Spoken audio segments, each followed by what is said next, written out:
9 करोड़ से ज्यादा gas cylinder दिए, तो फिर ऐसी स्थिति क्यों है, पूछता है भारत, कि इस राज्य चुनाव से पहले आपको राजस्थान में 5 सांसद, मध्य प्रदेश में 5 सांसद, उनको चुनावों में आपको उतारना पड़ा है।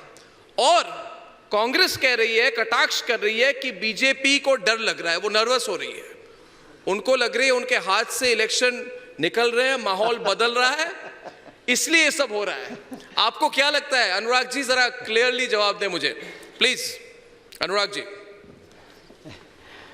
मैं कांग्रेस के इस बयान पे हंस ही सकता हूं। कांग्रेस एक परिवार की पार्टी हो सकती, भारतीय जनता पार्टी कार्यकर्ताओं की पार्टी है। जिस कार्यकर्ता को जिस भूमिका को निभाने के लिए कहा जाता है वो निभाता है। जो कभी सांसद बनने का सपना नहीं देखता था वो भी सांसद बनता है, और कोई सांसद के बाद किसी को विधानसभा का चुनाव लड़ने के लिए कहा जाता है तो वो करता है। कोई सिटिंग मुख्यमंत्री अगर एक कार्यकर्ता के रूप में वापस काम करना चाहता है तो अपना इस्तीफा भी खुशी खुशी देता है। इसलिए मैं आपसे कहना चाहता हूं, ये कार्यकर्ताओं की पार्टी है। जो संगठन तय करता है, जो नेतृत्व तय करता है, वही करते हैं। और हमारे पास तो ऑप्शन है, कांग्रेस के पास तो ऑप्शन ही नहीं है। मध्य प्रदेश, राजस्थान में सांसद ही कहां है? जनता ने इनका पत्ता साफ कर दिया था वहां पे। अनुराग जी, एक मैप दिखाया जाता है, एक मैप ऑफ इंडिया, और ये लुटियन की मीडिया बहुत दिखाती है। वो कहती है कि जी हां, नरेंद्र मोदी बहुत लोकप्रिय हैं, लोकप्रिय नेता हैं, उस पर कोई दो राय नहीं है।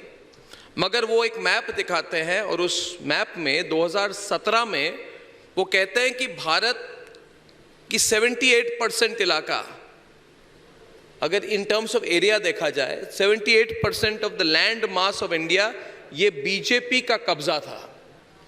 और वो कहते हैं कि देखिए 2023 तक आते आते आज सिर्फ 33 से 35% इलाके पर बीजेपी का कब्जा है। और इस पर ये विश्लेषण करते हैं कि इससे ये प्रूव हो जाता है कि बीजेपी राज्यों में सिकुड़ता जा रहा है। आपका इस पर क्या कहना है? राज्यों में क्या बीजेपी सिकुड़ता जा रहा है, कंट्रोल कम हो रही है राज्य सरकारों पर? मैं इतना ही कहूंगा, आपने एक सवाल इससे पहले भी पूछा था, आपको मेरी उस समय आवाज नहीं आई जी। आपने कहा था क्या ये सेमीफाइनल है जी, तो मैं दोनों का मिला के उत्तर इकट्ठा ही कर देता हूं। पहली बात तो हर चुनाव स्थानीय मुद्दों पर लड़ा जाता है। पंचायत का चुनाव हो, जिला परिषद का चुनाव हो, नगर पालिका का चुनाव हो, विधानसभा का चुनाव हो, और लोकसभा का चुनाव भी अलग मुद्दों पर लड़ा जाता है। अब 2017 के बाद 2018 में मध्य प्रदेश, छत्तीसगढ़, राजस्थान, तेलंगाना हम लोग हारे, लेकिन 2019 में 300 से ज्यादा सीटें जीतकर हमारी सरकार केंद्र में बनी। तो मैं ये कहना चाहता हूं, हर चुनाव एक तो अलग से देखा जाए, कोई सेमीफाइनल फाइनल नहीं होता। हम हर चुनाव को गंभीरता से लड़ते हैं और जीतने की स्थिति में आए इसीलिए लड़ते हैं।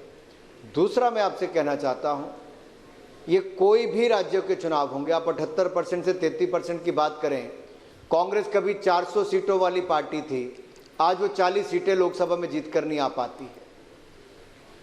तो चुनाव के बाद परिस्थितियां बदलती हैं। हम अगले 5 चुनावों के राज्यों में जीतेंगे तो हमारा अपने आप ही परसेंटेज बढ़ जाएगा।